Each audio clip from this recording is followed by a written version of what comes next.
Majority of us are performers here, right? And whenever we go on stage, we have this fear and pride that we might do something wrong. So, in your initial days, did you ever experience stage fright? And how did you battle it at that time? I still get nervous and worry that I'm going to make a fool of myself on stage. But that's all right. That's okay. I mean, one success is only achieved after 1,000 failures. So,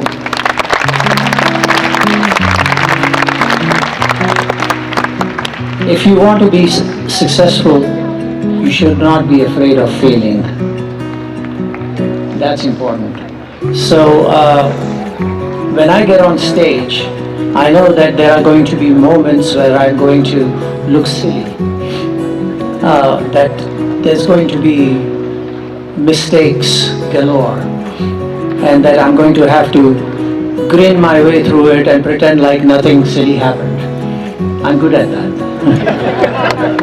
A lot of us musicians are good at that. So it's never a perfect world. We will never become perfect. That is not the point. That is not even the goal. What is important is to make that journey and do the best you can as you move on. And what you're supposed to do is be the best that you can be today, and just improve upon that best a little bit more tomorrow. And that's basically the move forward. So I never worry about failure. I know legends, great maestros who perform, and I've seen 10 concerts of the same maestro, and there have been 4 of them which I can never forget. They were so sublime, so amazing. But then there were also 6 that I would rather forget.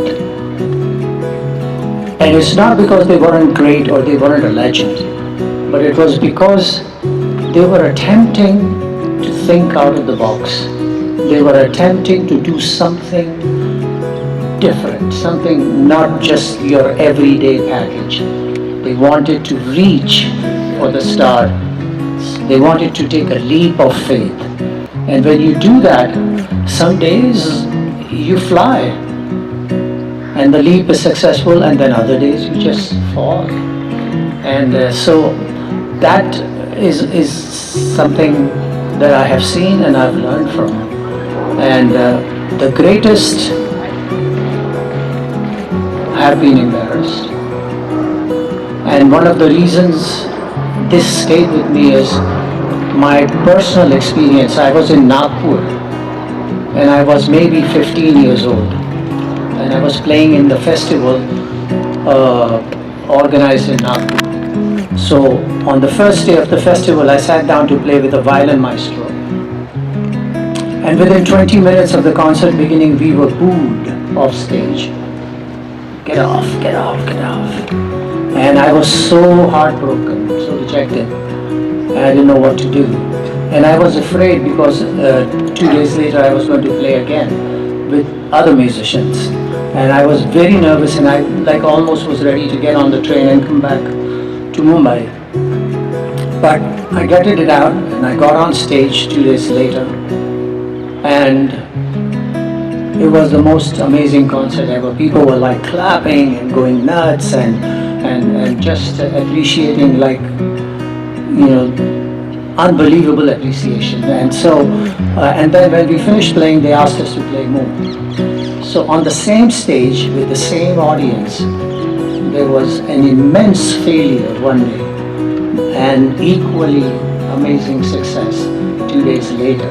So you learn from that, and there's no reason and no fear should be inside of you of failure. And so that's the way I approach when I get on stage. I never know what I'm going to do, but I know that I'm going to most definitely fall flat on my face a few times, and that's okay. It's all right, because we are all human, and unless I try for something different, I would not achieve it, and at times trip falling in trying to have that achievement. Therefore, you see great maestros or great learned people born into houses where such art and such knowledge never existed. You see the lotus come out of a dirty water, and my father, Ustad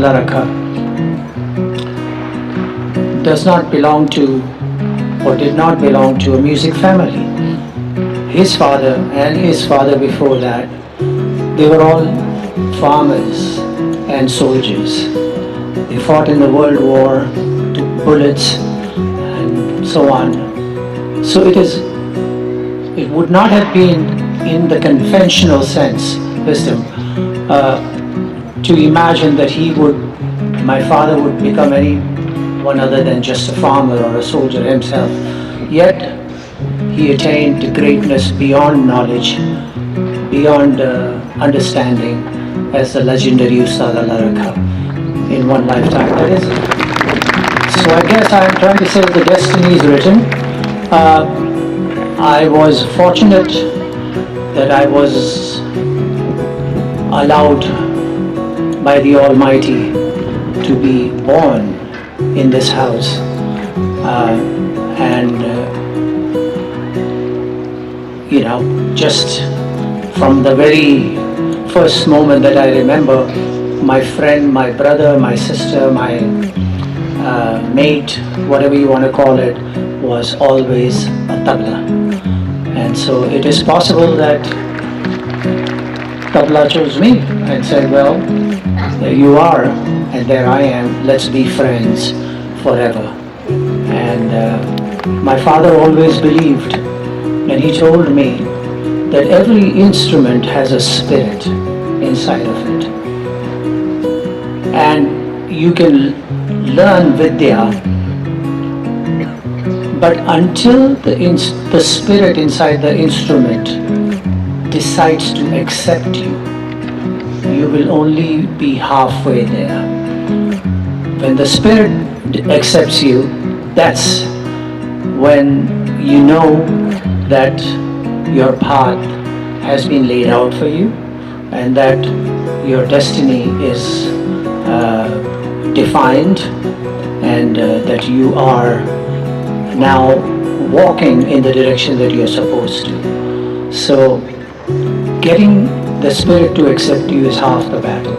So I feel that the spirit at some point, when I was maybe 3 or 4 or 5 years old, decided to accept me as a, what they call these days in modern language, BFF.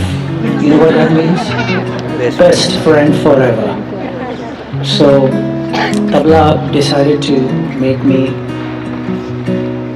its best friend forever, and for that I am forever